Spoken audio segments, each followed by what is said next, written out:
Question है पहला कि केंद्रीय वित्त मंत्री निर्मला सीतारमण ने 28 अप्रैल 2023 को मुंबई में एक पुस्तक रिफ्लेक्शंस का विमोचन किया। यह किसके द्वारा लिखी गई पुस्तक है? आंसर है इसका ऑप्शन सी, नारायणन वाघुल के द्वारा। केंद्रीय वित्त मंत्री निर्मला सीतारमण ने 28 अप्रैल 2023 को मुंबई में पुस्तक रिफ्लेक्शंस का विमोचन किया, जिसे नारायणन वाघुल द्वारा लिखी गई है। इस पुस्तक में दशकों की भारत के वित्तीय परिदृश्य में वाघुल के अनुभवों का एक ज्वलंत विवरण है। भारतीय जीवन बीमा निगम LIC का नया चेयरमैन किसे नियुक्त किया गया है? आंसर है ऑप्शन ए, सिद्धार्थ मोहंती को। केंद्र सरकार ने 28 अप्रैल 2023 को सिद्धार्थ मोहंती को 2 वर्ष के लिए भारतीय जीवन बीमा निगम का नया चेयरमैन नियुक्त किया है। उनकी नियुक्ति 7 जून 2025 तक रहेगी। विश्व बैंक ने 28 अप्रैल 2023 को बांग्लादेश में 3 नई परियोजनाओं के लिए कितने डॉलर का कर्ज मंजूर किया है? आंसर है इसका ऑप्शन बी, 1 अरब 25 लाख डॉलर का। विश्व बैंक ने बांग्लादेश में 3 नई परियोजनाओं के लिए 1 अरब 25 लाख डॉलर यानी 1.25 बिलियन डॉलर का कर्ज मंजूर किया है। इससे वर्ष 2031 तक बांग्लादेश को उच्च मध्यम आय वर्ग वाला देश बनने का लक्ष्य प्राप्त करने में मदद मिलेगी। पोषण, उद्यमिता और लचीलापन के लिए कृषि और ग्रामीण परिवर्तन पर पार्टनर नामक कार्यक्रम के लिए $500 मिलियन, हरित और जलवायु अनुकूल विकास के लिए $500 मिलियन और सूक्ष्म उद्यम क्षेत्र को अधिक गतिशील, कम प्रदूषणकारी, संसाधन कुशल और जलवायु अनुकूल विकास के लिए $250 मिलियन की मंजूरी दी गई है। भारत के पहले केबल स्टे रेल ब्रिज अंजी खड्ड पुल का निर्माण कहाँ किया गया? आंसर है ऑप्शन सी, जम्मू कश्मीर में। देश के इस पहले रेलवे केबल ब्रिज के लिए अंजी खड्ड पुल नाम दिया गया है। यह पुल जम्मू और कश्मीर के रियासी जिले में बनाया गया है। पुल का निर्माण 11 महीने में पूरा कर लिया गया और उसमें लगे केबल की कुल लंबाई 653 किलोमीटर है। हाल ही में संयुक्त राष्ट्र जनसंख्या कोष UNFPA ने विश्व जनसंख्या स्थिति रिपोर्ट 2023 जारी की, जिसमें भारत की जनसंख्या कितनी है? आंसर है ऑप्शन बी, 142.86 करोड़। हाल ही में संयुक्त राष्ट्र जनसंख्या कोष ने विश्व जनसंख्या स्थिति रिपोर्ट 2023 जारी की है।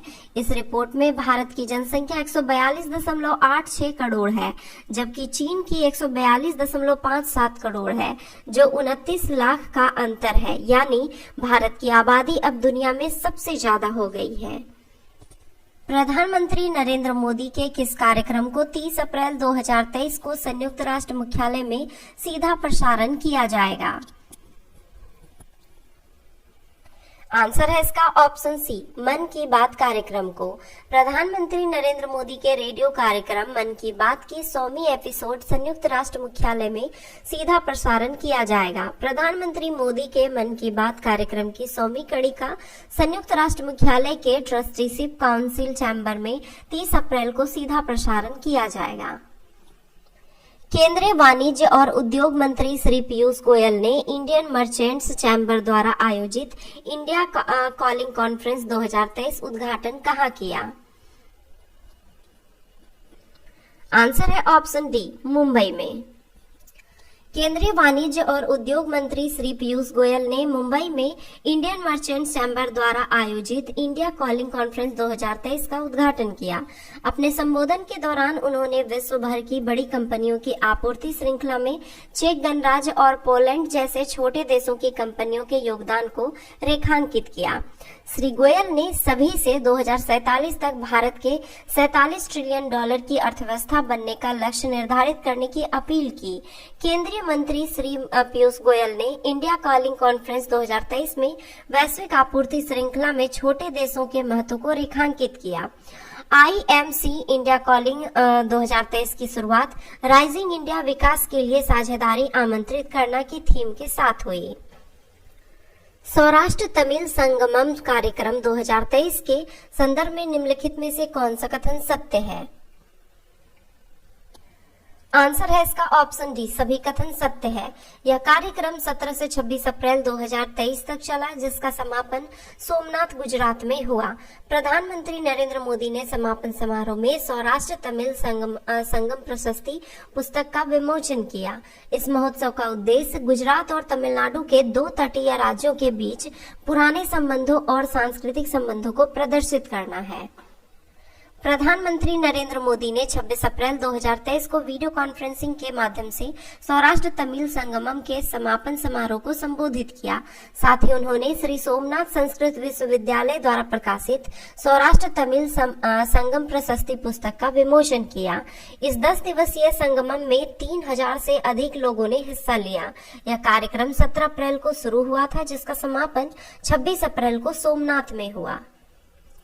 किसे हाल ही में प्रतिष्ठित गोल्डमैन पर्यावरण पुरस्कार 2023 से सम्मानित किया गया? आंसर है ऑप्शन ए, एलेसेंड्रा कोराफ ब्राजील के हैं। गोल्डमैन पर्यावरण पुरस्कार 2023 के विजेताओं की घोषणा सैन फ्रांसिस्को, संयुक्त राज्य अमेरिका में वॉर मेमोरियल ओपेरा हाउस में किया गया। 2023 के पुरस्कार के 6 विजेताओं में ब्राजील से एलेसेंड्रा कोराफ, जाम्बिया से चिलेकवा मुम्बा, अमेरिका से सिडान विल्सन, फिनलैंड से टीरो मोस्टोनन, तुर्की से जाफर किजिलकाया और इंडोनेशिया से डेलिमा सिलालाही शामिल है। यह पुरस्कार दुनिया के 6 मानव सभ्यता वाले इलाकों अफ्रीका, एशिया, यूरोप, द्वीप एवं द्वीपीय देश, उत्तरी अमेरिका और दक्षिणी एवं मध्य अमेरिका में जमीनी स्तर पर पर्यावरण संरक्षण के क्षेत्र में उल्लेखनीय कार्य करने वाले लोगों को दिया जाता है। इस पुरस्कार को ग्रीन नोबेल पुरस्कार के नाम से भी जाना जाता है। किस राज्य सरकार ने पर्यटन विभाग को बढ़ावा देने के लिए 28 से 30 अप्रैल को हेरिटेज फेस्टिवल 2023 का आयोजन किया है?